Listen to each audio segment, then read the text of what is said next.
Hello everyone, कैसे हैं आप लोग। आज संडे है और संडे के दिन मैं आप लोगों से सीटेट पेपर 2 के लिए बहुत इम्पोर्टेंट जो टॉपिक है और ये आपके पेपर में जो मैं आज बताने जा रही हूँ, ये एक ऐसी ट्रिक है, एक ऐसी एक्सरसाइज है जो आपको अगर ने कर लिया तो पेपर आपके लिए बहुत इजी हो जाएगा और पेपर के क्लियर होने की जो संभावना होती है वो बहुत ज़्यादा हो जाएगी। और वो है टाइम मैनेजमेंट। ठीक है, जैसा कि आपने थंबनेल में देख लिया होगा कि मैंने टाइम मैनेजमेंट के लिए ही ये वीडियो बनाई है। और टाइम मैनेजमेंट जैसा साउंड कर रहा है कि बस एक टाइम मैनेजमेंट से बढ़ के इस पेपर में कुछ भी नहीं है। बहुत नॉलेज।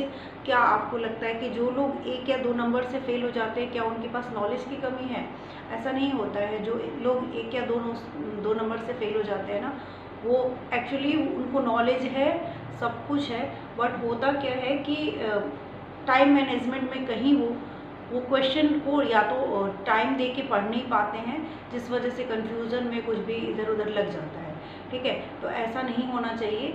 जो आपको थोड़ा सा टाइम मैनेजमेंट करके देखना पड़ेगा। वो करना कैसे है वो मैं आपको इस वीडियो में बताने वाली हूँ, तो वीडियो को पूरा देखिएगा।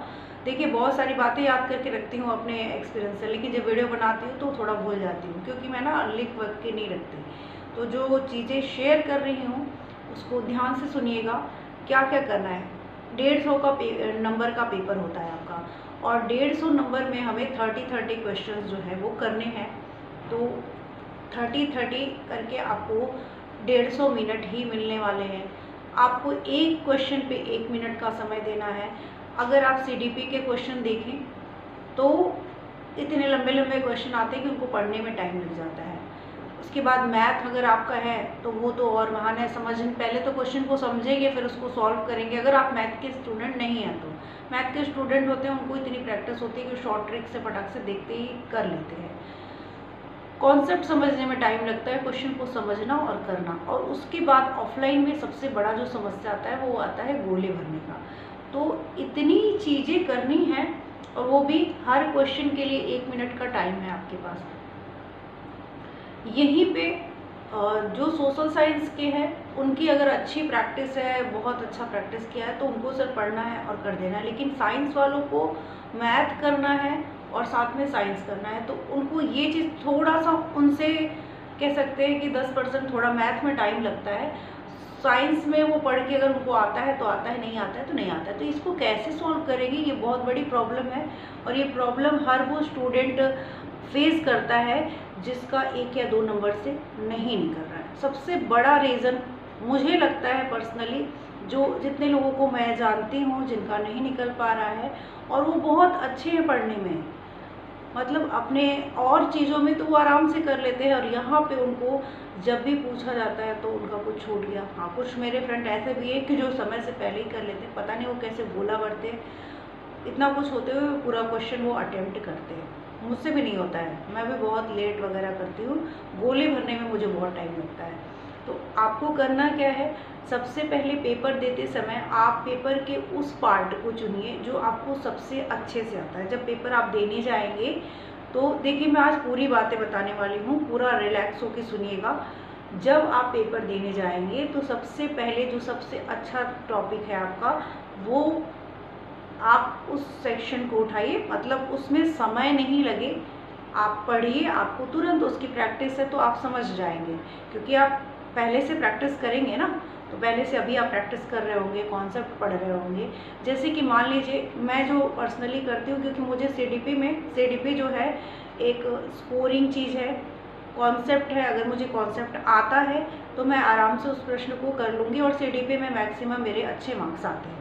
तो सीडीपी मैं सबसे पहले उठाती हूँ, ताकि क्योंकि ना सीडीपी अगर आप नहीं किए रहेंगे ना, आपके माइंड में हेडेक चलता रहेगा और वो प्रेशर बन जाएगा कि अरे सीडीपी छूटा हुआ है। क्योंकि सीडीपी के क्वेश्चन को, और पहला जो सीडीपी होती है, देखिए लाइट कट गई थी तो थोड़ा सा इधर उधर डिस्टर्ब हो गए, बट जो अपनी बातों को कंटिन्यू रखते हुए मैं सीडीपी की बात कर रही थी। पहले आधे घंटे जो होते हैं वो आपको अपने उस सब्जेक्ट पे देने हैं जो आपका बहुत अच्छे से तैयार हो और जो लेंदी होता है। तो पहला आधा घंटा माइंड बहुत फ्रेश होता है। माइंड फ्रेश होने के कारण जो है आप उस टॉपिक को उठाइए जो कि आपको पढ़ने में समय लेगा और हेडेक भी है। तो हम सबसे पहले सीडीपी को करते हैं और मोस्टली आपको सीडीपी कर लेना चाहिए। बहुत लेंदी होता है, वो आधे घंटे की चीज़ होती नहीं है, हमेशा आधा घंटा से ऊपर का टाइम वो ले लेता है। अगर ये लास्ट के लिए छोड़ेंगे ना तो आपको मतलब आप प्रश्न नहीं पढ़ पाएंगे, बहुत ज़्यादा वहाँ पे प्रेशर क्रिएट हो जाएगा। इसको पार्ट को आप करके फ्रेश माइंड से करके इसको रख लीजिए, क्योंकि ये ऐसा भी इम्पॉर्टेंट टॉपिक है तो आप इसको अच्छे से पढ़ रहे होंगे। बहुत सीटेड के लिए आपको सीटीपी पढ़ना ही है, क्योंकि यहाँ से कॉन्सेप्ट जो है वो आपके सारे एक्चुअली जो 75 नंबर 75 मार्क्स के जो प्रश्न हर सब्जेक्ट में, इंग्लिश पेडागोजी, हिंदी पेडागोजी, वो कहीं ना कहीं इस सब्जेक्ट से रिलेट करता है। अगर इस सब्जेक्ट को सीडीपी को अच्छे से पढ़ रहे हैं तो उसमें भी हर सब्जेक्ट में हेल्प करेगा। तो ये हो गई सबसे पहले आधे घंटे में आपको सबसे पहले ये करना चाहिए। उसके बाद सेकंड जो आपका सबसे अच्छा सब्जेक्ट हो जिसमें आप स्कोर कर सकते हो, मैं अपना पहले मैं सीडीपी करती हूँ, उसके बाद मैं लैंग्वेज वाला, क्योंकि मुझे अपना सब्जेक्ट भी नहीं छोड़ना है तो मैं उसके बाद पहले अपना साइंस वगैरह कर लेती हूँ या हिंदी, या तो लैंग्वेज करूँगी या तो अपना सब्जेक्ट करूँगी जो मेरा सब्जेक्ट है।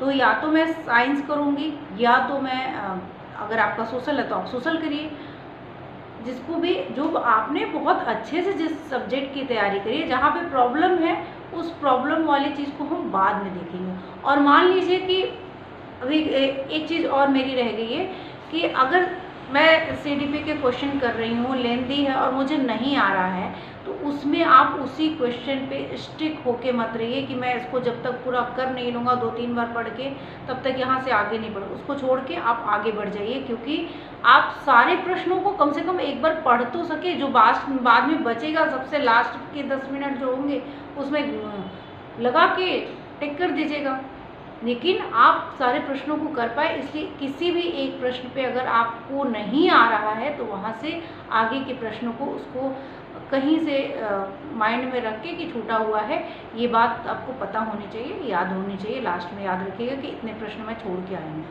अभी उसको जाके लास्ट में करना है। तो उसको करते हो आप आगे बढ़िए। उसके बाद हिंदी या सब्जेक्ट जो भी आपका अच्छा हो, सेकंड जो कि आपको पता है कि मैं देखते ही प्रश्न को मैक्सिमम क्वेश्चन को कर सकती हूँ, उस सब्जेक्ट को चुनिए। मैं साइंस को चुनती हूँ सेकंड नंबर पे। उसके बाद मैं अपना लैंग्वेज, जो कि मेरी मातृभाषा हिंदी है तो हिंदी मुझे बहुत अच्छे से आती है। इंग्लिश थोड़ा सा इंग्लिश में प्रैक्टिस करेंगे तो हमारे नंबर अच्छे आ जाते हैं, तो वही है, मैंने बहुत प्रैक्टिस की थी पैसेज वगैरह की। बहुत अच्छी इंग्लिश मेरी थी नहीं, मैं यूपी बोर्ड से पढ़ी हूँ तो मेरी नहीं थी, लेकिन सीटेड पेपर के लिए वही मैंने बोला कि नॉलेज आपकी होती है, बट आपका ये जो तरीका है ना तैयारी करने का, ये बहुत डिपेंड करता है कि आप क्लियर कैसे करते हैं। बहुत कम जिनके कम पढ़ाई करके भी लोग निकाल लेते हैं, तो थोड़ी थोड़ी छोटी छोटी जो बातें उनका ध्यान अगर आप रख लेंगे कर लेंगे क्लियर। बहुत बड़ा पेपर नहीं है ये है एक ट्रिक वाला सब एक्चुअली क्वालिफाइंग पेपर है, और इसमें जिसको छोटी छोटी बातों की ट्रिक समझ में आ गई वो पेपर को क्लियर कर लेगा। 90 मार्क्स लाना है आपको, तो यहाँ पे आप 30 मार्क्स 3 पेपर आपको ऐसे चुनने हैं जो आपको बहुत अच्छे से आते हो। मेरे लिए सीडीपी हो जाता है, उसके बाद मैं अपना साइंस करती हूँ, उसके बाद मैं हिंदी वाला लैंग्वेज करती हूँ। 90 मार्क्स मेरे इधर के हो गए, तो मैं यहाँ से क्लियर हो जाती हूँ कि हाँ इसमें से कितना ही कटेगा, ज़्यादा से ज़्यादा कितना कटेगा, थोड़े क्वेश्चन कटेंगे लेकिन मैं मैक्सिमम क्वेश्चन के लिए कंफ्यूज नहीं हूँ। तो ये हो गया। इसको करने के बाद अभी मैं बताऊँगी कि गोला आपको कब भरना है, इसी बीच में भरना था। अभी इसको मैं बताती हूँ कि क्वेश्चन के बीच में ही आपको कितने क्वेश्चन के बाद गोले को भरना स्टार्ट कर देना है। तो ये मैंने कर लिया। तीनों सब्जेक्ट 90 मार्क्स के क्वेश्चन वो किए, वो सब्जेक्ट मैंने चुने जो मुझे अच्छे से आते थे। अब वो प्रश्न करेंगे जैसे कि लैंग्वेज में कोशिश करूँगी कि दोनों ही कर लूँ। और लैंग्वेज करने का रीज़न ये है, अब मुझे इंग्लिश बहुत अच्छी नहीं आती, लेकिन मैंने प्रैक्टिस अच्छे से की हुई है प्रीवियस ईयर की, पैसेज को इतना देखा है कि मुझे समझ में आ गया है। पैसेज सॉल्व करने का तरीका मैं आपको नेक्स्ट वीडियो में शेयर करूंगी। तो अब ये 14-15 दिन जो बचे हुए हैं इसमें मैं आपके साथ ट्रिक्स वगैरह शेयर करने वाली हूँ, तो वीडियो को कंटिन्यू देखते रहिएगा। लाइव क्लासेस की सूचना दे दूँ मैं आपको इसी वीडियो में। लाइव क्लासेस जो है वो 3 बजे से मैं साइंस की ले रही हूँ और EVS की क्लास 6 बजे से ले रही हूँ। टाइम इधर उधर कहीं अगर बाहर जाना हुआ तो चेंज हो सकता है। तो चलिए, मैं कहाँ पे थी कि आपको 3 सब्जेक्ट तो हमने 90 मार्क्स के लिए कर लिए, उसके बाद क्या करना है? तो उसके बाद आपको जो सब्जेक्ट नहीं आते हैं, या मतलब अब तो 3 सब्जेक्ट हो गए ना, 5 सब्जेक्ट हमको करने हैं, तो मैं अपना उसके बाद इंग्लिश वाला उठाती हूँ, ताकि इंग्लिश के जो लैंग्वेज पैसेज होते हैं, पैसेज में आंसर होते हैं छुपे हुए, और वो मैं एक अगर अच्छे से एक प्रैक्टिस की हूँ तो मैं ढूंढ लूँगी। तो उसको मैं करती हूँ। इंग्लिश पेडागोजी आप 6-7 टॉपिक है जिसको अगर आपने पढ़ लिया तो इंग्लिश पेडागोजी आराम से हो जाएगी। जैसे कि टीचिंग के जो मेथड है, डायरेक्ट मेथड है और बहुत सारे मेथड है, उनको अगर आपको पढ़ना होगा तो कमेंट करके ज़रूर बताइएगा, वो मैं पढ़ा दूँगी आप लोगों को। टॉपिक अगर आप मुझे बता देंगे ना तो मेरे लिए वीडियो बनाना थोड़ा ईजी हो जाता है कि मैम आप इस चीज़ को बता दीजिए कि कैसे करना है, क्योंकि पूरा दिन वीडियो ही नहीं बन सकता। तो मेरे पास जो है बोर्ड वगैरह तो है नहीं, तो मैं सिंपल तरीके में जैसे भी हो सकता है मैं वीडियोस बनाती हूँ। तो आप लोगों को जिस भी मेथड से मैं हो सकता है मैं बताने की कोशिश करती हूँ। तो मैं उसके बाद इंग्लिश करती हूँ, क्योंकि मुझे मैथ में पता है कि मैं अपने घर पे कर लूँगी, वहाँ पे अगर मुझे मैथ करना है तो बहुत 1 मिनट में करना है। तो इंग्लिश करने के बाद मैं जाती हूँ मैथ की तरफ, और मैथ के क्वेश्चन सबसे पहले वो करती हूँ जो बहुत इजी होते हैं। जैसे आपको नंबर सिस्टम में एलसीएम हो गया, मीन मीडियन मोड हो गया, और कुछ मान लीजिए विभाज्यता के जो नियम है, डाइविजिबिलिटी रूल है, इस पे बेस्ड जो कुछ क्वेश्चन होते हैं। कुछ सिंपल क्वेश्चन आपको रेशियो प्रोपोर्शन से आते हैं, वो क्वेश्चंस होते हैं। तो इस तरीके के क्वेश्चन मान लीजिए मैंने अगर वो 20 क्वेश्चन आते हैं पेपर 2 में, और पेपर 1 में 15 का आता है। पेपर 2 में मैंने बताया था आप लोगों को सिलेबस जैसे डिस्कस किया था, सिलेबस वाला पेपर आप ज़रूर देखिएगा। जो मैंने ट्रिक वाले जो वीडियो है वो ज़रूर देखिए। 20 डेज़ में किस तरीके से तैयारी करनी है, सिलेबस को कैसे देखना है, वो सारी वीडियोस आप ज़रूर देखा करिए। तो यहाँ पे मैंने बताया था कि जो पेपर 2 होता है उसमें 20 मार्क्स का आपका मैथ्स सवाल वगैरह आते हैं, और 10 नंबर में उसकी पेडागोजी आती है। साथ साथ पेपर 1 वालों के लिए 15-15 मार्क्स का ये डिस्ट्रीब्यूशन है। तो यहाँ पे अगर 20 मार्क्स में से मैंने 10 क्वेश्चन भी कंफर्म होके मैथ के सॉल्व कर लिए, और मैं मैथ की मान लीजिए नहीं हूँ, मुझे बहुत अच्छा मैथ नहीं आता है, तब की बात कर रही हूँ। मैथ आता है तो मैं कर ही लूँगी, लेकिन अगर नहीं आता है तो भी मैं, इतने ईजी सवाल आते हैं ना, छोटे जो 10 नंबर तक के क्वेश्चन बहुत ईजी आते हैं। और ये मोस्टली जो क्या होता है, पेपर के जो लास्ट जो पेपर ख़त्म हो रहा होता है, मतलब मैथ के जो 30 क्वेश्चन है उसके एंड में या बीच बीच में ये क्वेश्चन छुपे रहते हैं। आप प्रश्नों को पढ़िए कि कौन सा क्वेश्चन मुझे अगर आ रहा है, मुझे 1 मिनट में कर सकते हैं, उसको तुरंत करिए, नहीं कर सकते आगे बढ़िए। आगे सारे प्रश्नों को पढ़िए, जो क्वेश्चन आ जाते हैं वो को कर लीजिए, फिर आप पेडागोजी के क्वेश्चंस पढ़ते हुए कर लीजिए। उस सब करने के बाद अगर आपको नहीं आता है,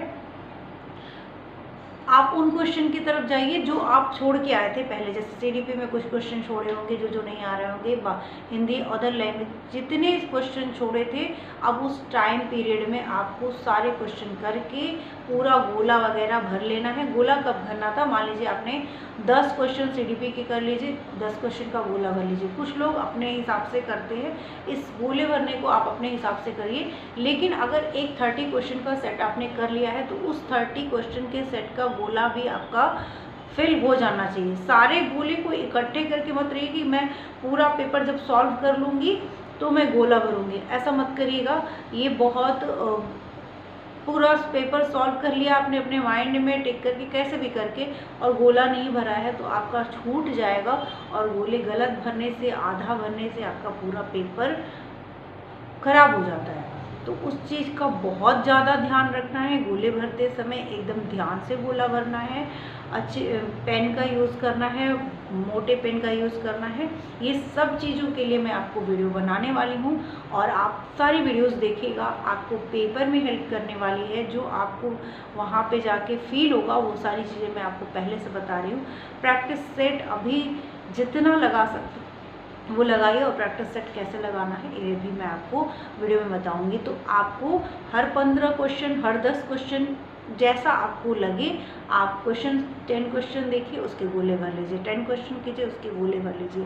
क्वेश्चंस किस तरीके से करने हैं, कौन सा सब्जेक्ट पहले चुनना है, ये आपके प्रायोरिटी है, आपको कौन सा सब्जेक्ट सबसे अच्छे से आता है। इसी तरीके से अपने चीज़ों को डिसाइड करिए, पहले से अभी से डिसाइड करके रखिए, आप अपने अकॉर्डिंग डिसाइड करके रखिए। ये मेरा पॉइंट ऑफ व्यू था, लेकिन तरीका यही होना चाहिए मेरे हिसाब से। तो आपको बहुत इजी हो जाएगा जब आप प्री माइंड सेट रहेंगे कि हाँ ये प्रॉब्लम मुझे पेपर में आने वाली है। जितने क्वेश्चन बचे थे जो आपने छोड़ के आए थे, उन क्वेश्चन को, उन 10-15 मिनट का जो क्वेश्चन आपने टाइम आपने बचा के रखा है, पेपर ख़त्म होने वाला है, आपको इतना तो क्लियर है ना कि मैंने पढ़ के जो क्वेश्चन मैंने खुद से जो मुझे आते थे वो मैंने पढ़ के अच्छे से किया है। तो इस बात की आपको संतुष्टि होगी और यहीं पे आप उन क्वेश्चन को कर लीजिए, गोले भर लीजिए जो आपको नहीं आते थे पढ़ के अच्छे से। फिर आप मैथ के क्वेश्चन जितना सॉल्व हो सकता है सॉल्व कीजिए। नहीं सॉल्व हो रहा है, एकदम देख रहे हैं कि अब घंटी लगने वाली है, बेल होने वाला है, फटाफट उसके जो तुक्का वाला ट्रिक कहते हैं ना, तब वहाँ पे तुक्का वाली ट्रिक लगाइए। आप पहले से ही तुक्का वाली ट्रिक का यूज़ मत करिएगा, क्योंकि तुक्के गलत हो के आपको कॉन्फिडेंस तो नहीं देंगे ना कि ये सही है। तो सबसे पहले वो क्वेश्चन करिए जो आपको आते हैं, तुक्का लास्ट के लिए छोड़ दीजिए। लास्ट के 5 मिनट में आपको सारे गोले भर दीजिए जो आपने अभी तक नहीं भरे थे। मन करे तो आप क्वेश्चन को बिना पढ़े भी आप कर दीजिए। जब आपको आ ही नहीं रहा है तो आप करेंगे क्या, तो भर दीजिए, कोई दिक्कत नहीं है, लेकिन पूरे के पूरे गोले भरिए। और आज के लिए इतना ही। आपको कैसा लगा आप वीडियो को ज़रूर कमेंट ज़रूर करिएगा, ताकि मैं आगे की वीडियोस किस टॉपिक पे आप लोगों को क्या हेल्प चाहिए, वो सारी चीज़ें अगर आपको कुछ पूछना है तो वो भी आप पूछ सकते हैं कमेंट के थ्रू। मिलते हैं नेक्स्ट वीडियो में, जो कि अगली इम्पॉर्टेंट वीडियो है, वो भी बहुत इम्पॉर्टेंट है। और मैं पेडागोजी, हिंदी पेडागोजी किस तरीके से सॉल्व करनी है, कैसे आप कम समय में सॉल्व करेंगे, इंग्लिश को कैसे सॉल्व करना है, क्या प्रैक्टिस करनी है, टैग वर्ड्स क्या किस तरीके से आपको छांटना है और तुक्का कैसे लगाना है, ये सारी चीज़ें आपको मैं आपके नेक्स्ट जो वीडियोस आने वाली है उनमें बताऊंगी। साथ साथ जो लाइव क्लासेस चल रही हैं उनको ज़रूर देखिए। प्रीवियस ईयर पेपर मैं आपके साथ कुछ दूसरे तरीके से शेयर करने वाली हूँ अब, जिनको एक तरीके से मैं रिविज़न कह सकती हूँ। तो आप पूरी वीडियोस देखिएगा, वीडियो पसंद आए तो लाइक, सब्सक्राइब, शेयर जरूर करिएगा। थैंक यू, आज के लिए इतना ही, और मिलते हैं नेक्स्ट वीडियो में। आपकी CDP के लिए मैं कोशिश कर रही हूँ कि मैं आप लोगों को किस तरीके से बोर्ड पे, क्योंकि थोड़ी चीज़ें हैं मैनेज करना मेरे लिए बोर्ड होता है तो बहुत आसानी से कम हो जाता है, नहीं हो पा रहा है, तो बस उसके लिए मैं कोशिश कर रही हूँ। चलिए आज के लिए इतना ही। और आज गंगा दशहरा है, सभी लोगों को गंगा दशहरा की हार्दिक शुभकामनाएं। अपने पेपर की तैयारी करते रहिए, समर वेकेशन भी है, संडे भी है, तो एंजॉय करिए, लेकिन पढ़ाई को थोड़ा सा ज़्यादा समय दीजिए, क्योंकि वैकेंसी इस बार आने की ज़्यादा उम्मीद है। Thank you.